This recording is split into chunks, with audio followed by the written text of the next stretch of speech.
నమస్కారం yes news కి స్వాగతం నేను మీ మహంతి ముందుకైనాటి ముఖ్యాంశాలు కోల్కతాలో జూనియర్ డాక్టర్ హత్యాచారం ఘటన నిరసిస్తూ నేడు దేశవ్యాప్తంగా వైద్య సేవలు బంద్ విజయవాడ జీజీహెచ్ లో నిరసన చేపట్టిన జూనియర్ డాక్టర్లు ప్రభుత్వ సర్వజన ఆసుపత్రుల్లో 30 నిమిషాల్లో ఓపీ సేవలు రాష్ట్ర మంత్రి సత్యకుమార్ వెల్లడి త్వరలో ఆరోగ్యశ్రీ బకాయిలు చెల్లిస్తామని ప్రకటన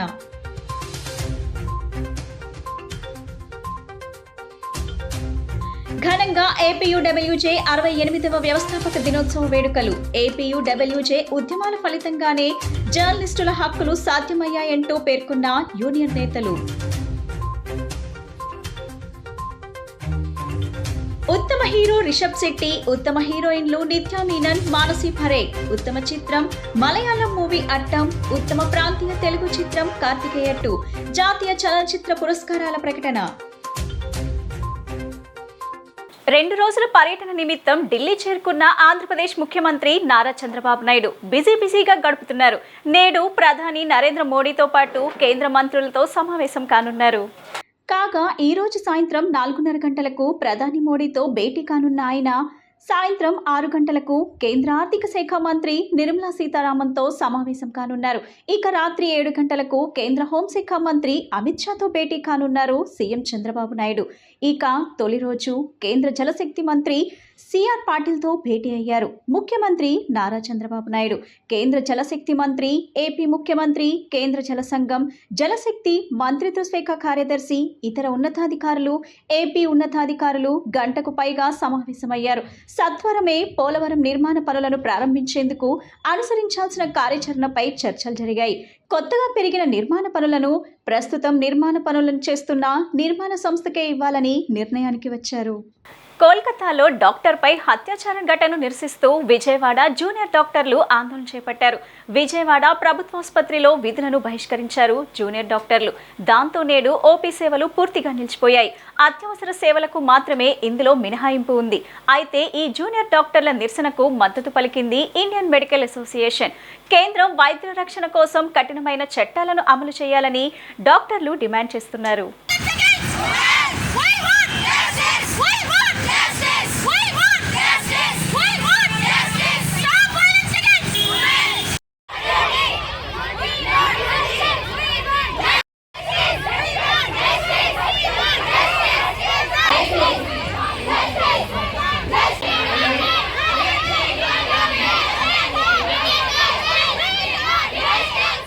శ్రీ కనకదుర్గ అమ్మవారిని రుద్రప్రయాగకు చెందిన శ్రీ శ్రీ శ్రీ సంత్ సదానంద గిరి మహారాజ్ స్వామి దర్శించుకున్నారు. స్వామీజీకి ఆలయ మర్యాదలతో స్వాగతం పలికి శ్రీ అమ్మవారి దర్శనం కల్పించారు ఆలయ కార్యనిర్వహణాధికారి కెఎస్ రామారావు. శ్రీ అమ్మవారి దర్శనానంతరం స్వామీజీకి వేద పండితులు వేదాశీర్వచనం చేయగా ఆలయ కార్యనిర్వహణాధికారి శ్రీ అమ్మవారి ప్రసాదములో శేషవస్త్రము మరియు చిత్రపటంను అందజేశారు.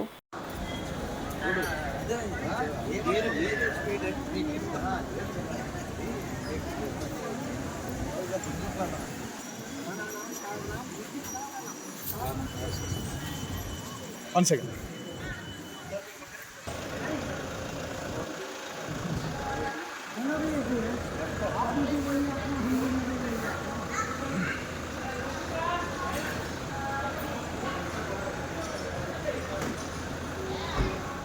ఏడు కొత్త వైద్య కళాశాలను వయబిలిటీ గ్యాప్ ఫండ్ విధానంలో నిర్వహించేలా ప్రయత్నాలు జరుగుతున్నాయని రాష్ట్ర వైద్య ఆరోగ్య శాఖ మంత్రి సత్యకుమార్ వెల్లడించారు.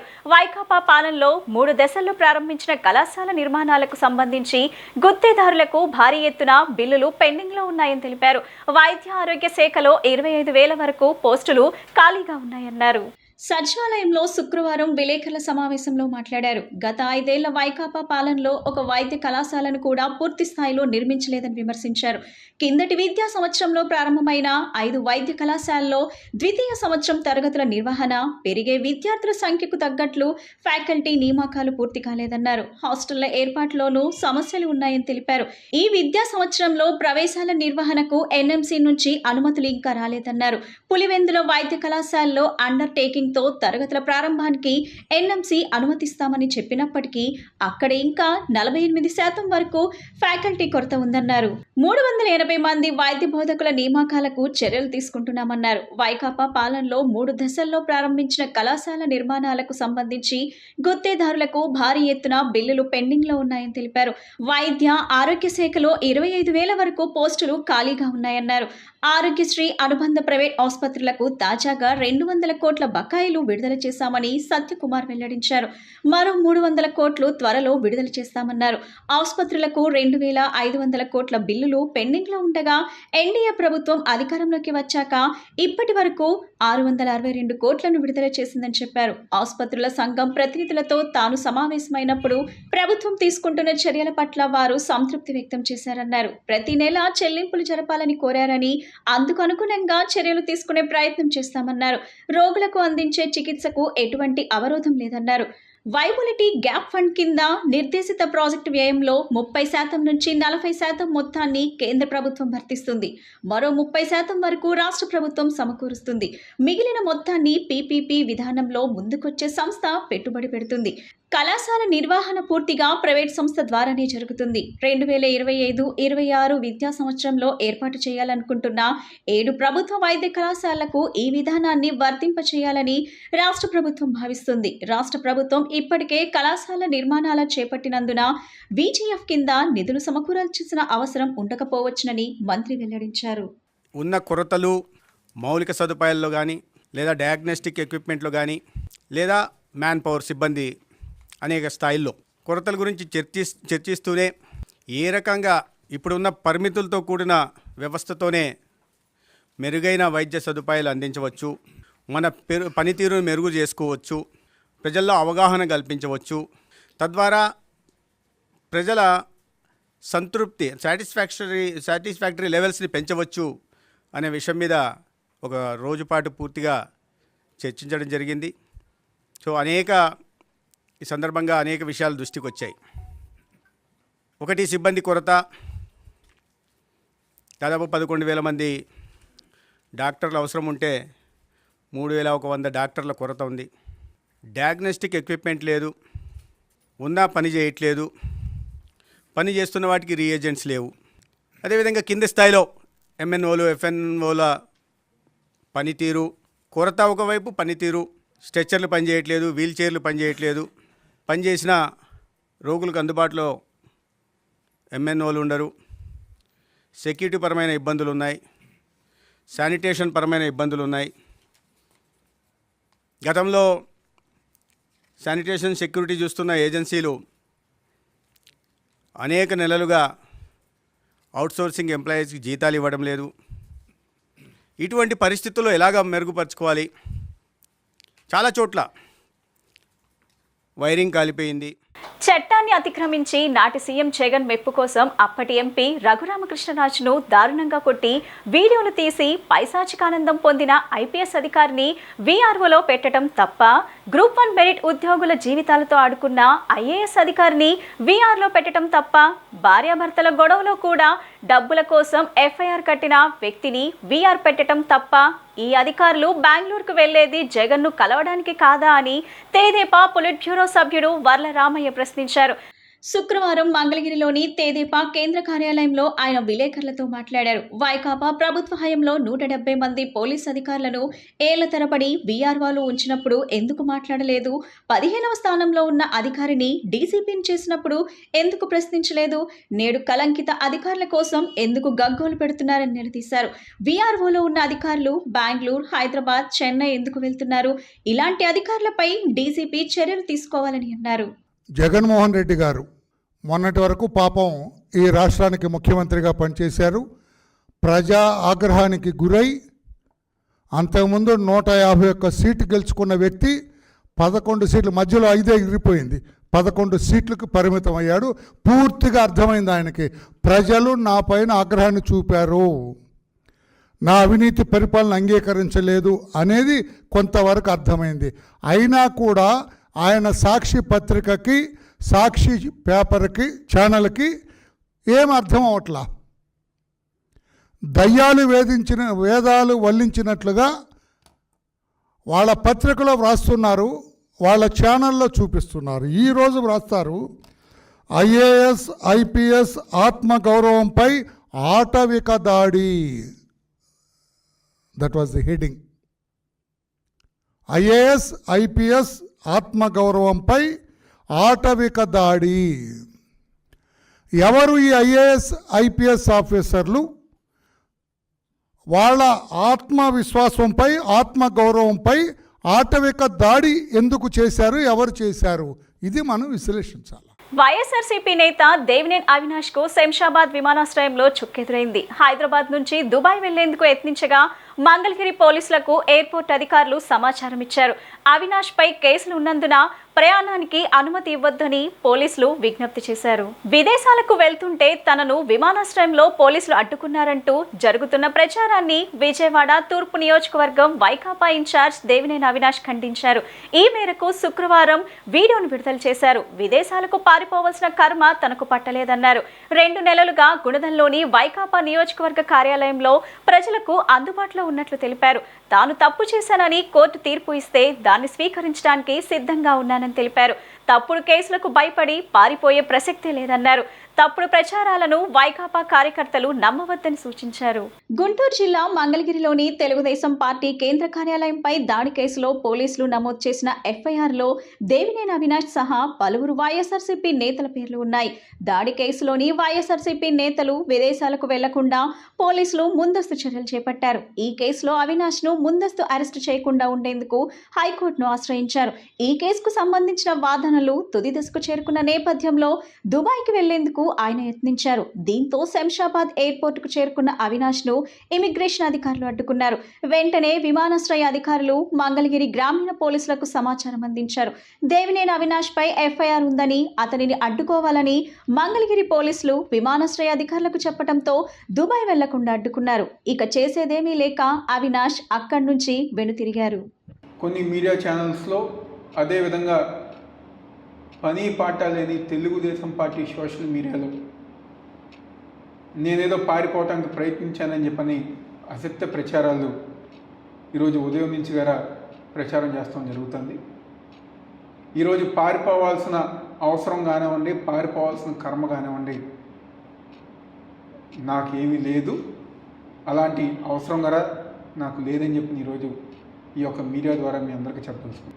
దాదాపుగా 2 నెలల నుంచి గారా విజయవాడలో మా కార్యాలయంలో కానివ్వండి, మా వైఎస్ఆర్ కాంగ్రెస్ పార్టీ ఆఫీస్ కార్యాలయంలో కానివ్వండి, తూర్పు నియోజక ప్రజానికానికి కానివ్వండి 24 గంటలు అందుబాటులో ఉంది. దేనికి పారిపోవాలి? నిజంగా కోర్టు వారు కనుక మేము తప్పు చేశానని చెప్పని భావిస్తే కోర్టు వారు ఏ నిర్ణయం తీసుకున్నా, లేకపోతే ఏ శిక్ష విధించినా దాన్ని దమ్ముగా స్వీకరించి దాన్ని ఇచ్చేస్తాం. అంతేగాని మీరు పెట్టే తప్పుడు కేసులకి వీటికి భయపడి పారిపోవాల్సిన అవసరం నాకు లేదని చెప్పని మరొకసారి చెప్తాను. ఈరోజు 2019లోనే ఈ రాష్ట్ర ప్రజానికానికి తెలుసు, మరీ ముఖ్యంగా ఆ రోజున్న తెలుగుదేశం పార్టీ సోషల్ మీడియాకి గారు తెలుసు. వీధి విక్రయదారుల హక్కుల కోసం ఉద్యమం ఉధృతం చేస్తామని ఆంధ్రప్రదేశ్ వీధి విక్రయదారుల కార్మిక ఫెడరేషన్ స్పష్టం చేసింది. దేశ అత్యున్నత న్యాయస్థానం తీర్పును గౌరవిస్తూ స్ట్రీట్ వెండర్స్ హక్కుల సంరక్షణ కొరకు చర్యలు తీసుకోవాలని వీఎంసీ అధికారులను కోరింది. నగరంలో హనుమాన్పేట దాసరి భవన్ ని ఆంధ్రప్రదేశ్ వీధి విక్రయదారుల కార్మిక ఫెడరేషన్ కార్యదర్శి టి వెంకటేశ్వరరావు, నగర ప్రధాన కార్యదర్శి మూలి సాంబశివరావు కలిసి విలేకరుల సమావేశాన్ని నిర్వహించారు. టి వెంకటేశ్వరరావు మీడియాతో మాట్లాడుతూ విజయవాడ నగరంలో 64 డివిజన్లో వీధి దుకాణదారుల తొలగింపును వెంటనే ఆపాలని డిమాండ్ చేశారు. సుప్రీంకోర్టు ఆదేశాలను గౌరవించాలని, వీధి వ్యాపారస్తులు రక్షణ భద్రత కల్పించాలని కోరారు. నగరపాలక సంస్థ పాలకపక్షం బాధ్యత తీసుకొని తొలగింపు చర్యను నిలిపివేయాలని చెప్పారు. నా పేరు తెడ్డి వెంకటేశ్వరరావు, ఆంధ్రప్రదేశ్ వీధి విక్రయదారుల కార్మిక ఫెడరేషన్ రాష్ట్ర ప్రధాన కార్యదర్శిగా ఈ రాష్ట్ర బాధ్యతలు వహిస్తున్నాను.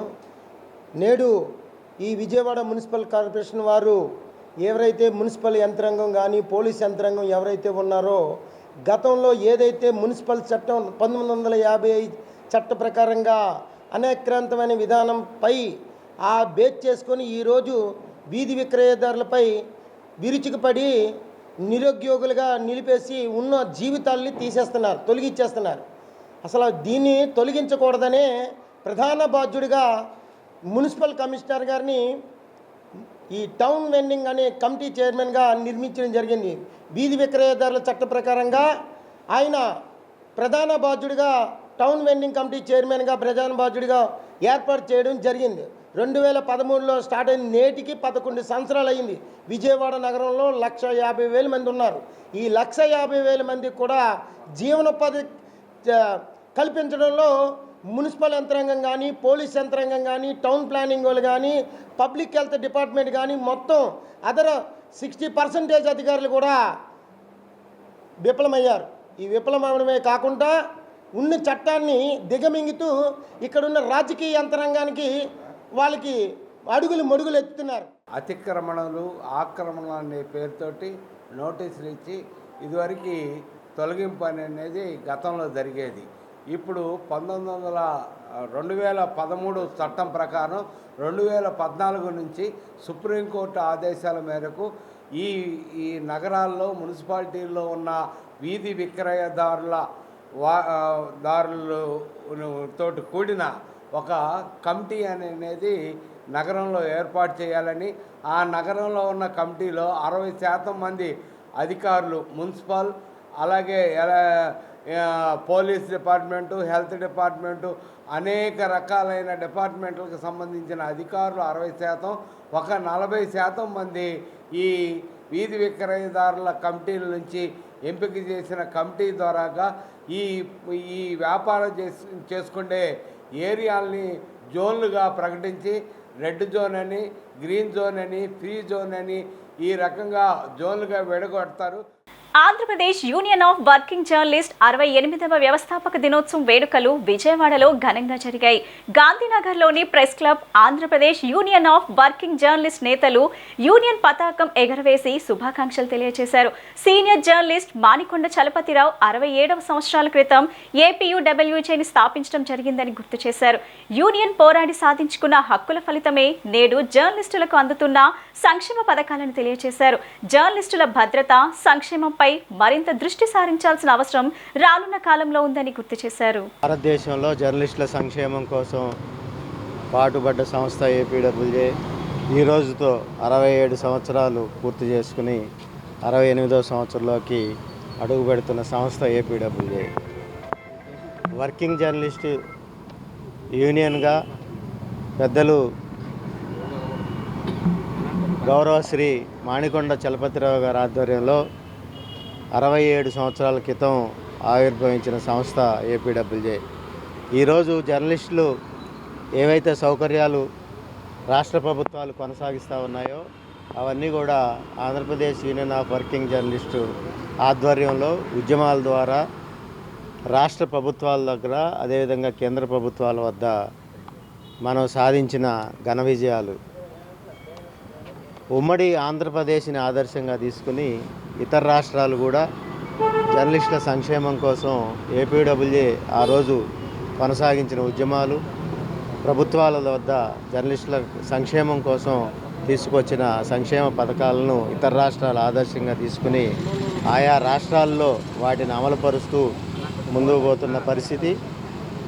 ఆ రోజు పెద్దలు మాణికొండ చలపతిరావు గారు ఆధ్వర్యంలో కొనసాగిన సంఘం ఈరోజు ఆగస్టు 17ని మనం వ్యవస్థాపక దినోత్సవంగా ఈరోజు భారతదేశం అంతా కూడా జరుపుకుంటూ ఉంటాం.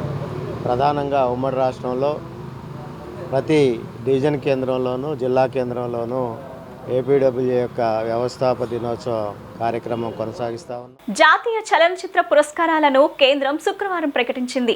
ఉత్తమ చిత్రం అవార్డు మలయాళ సినిమా అట్టంను వరించగా, ఉత్తమ నటుడి పురస్కారం కాంతారా సినిమాకు గాను రిషబ్ శెట్టికి దక్కింది. ఉత్తమ వినోదాత్మక చిత్రంగా సైతం కాంతారా నిలిచింది. ఉత్తమ నటి పురస్కారానికి నిత్యా మీనన్, మానసి ఫరేఖ్ను జ్యూరీ సంయుక్తంగా ఎంపిక చేసింది. ప్రాంతీయ చిత్రాల విభాగంలో ఉత్తమ తెలుగు చిత్రంగా కార్తికేయ 2ను నిలిచింది. ఉత్తమ కన్నడ చిత్రంగా KGF 2 అవార్డు దక్కించుకుంది. ఉత్తమ హిందీ చిత్రంగా గులేహర్ నిలిచింది. పొన్నియిన్ సెల్వన్ చిత్రానికి 4 పురస్కారాలు దక్కాయి. మలయాళ, తమిళ చిత్రాలకు 5 చొప్పున అవార్డులు ప్రకటించగా, కన్నడ సినిమాకు 3 పురస్కారాలు వచ్చాయి. తెలుగుకు దక్కింది ఉత్తమ ప్రాంతీయ చిత్రం ఒక్కటే. 2022 డిసెంబర్ 31 నాటికి సెన్సార్ అయిన చిత్రాలకు గాను ఈ అవార్డులను కేంద్రం ప్రకటించింది. 2022లో దేశవ్యాప్తంగా సుమారు 28 భాషల్లో విడుదలైన 300కు పైగా చిత్రాల నుంచి అందిన నామినేషన్లను 11 మందితో కూడిన జ్యూరీ పరిశీలించి ఈ అవార్డులను ప్రకటించింది. వార్తలు ముగించే ముందు ముఖ్యాంశాలు మరోసారి. కోల్కతాలో జూనియర్ డాక్టర్ అత్యాచారం ఘటన నిరసిస్తూ నేడు దేశవ్యాప్తంగా వైద్య సేవలు బంద్. విజయవాడ జీజీహెచ్లో నిరసన చేపట్టిన జూనియర్ డాక్టర్లు. ప్రభుత్వ సర్వజన ఆసుపత్రుల్లో 30 నిమిషాల్లో ఓపీ సేవలు. రాష్ట్ర మంత్రి సత్యకుమార్ వెల్లడి. త్వరలో ఆరోగ్యశ్రీ బకాయిలు చెల్లిస్తామని ప్రకటన.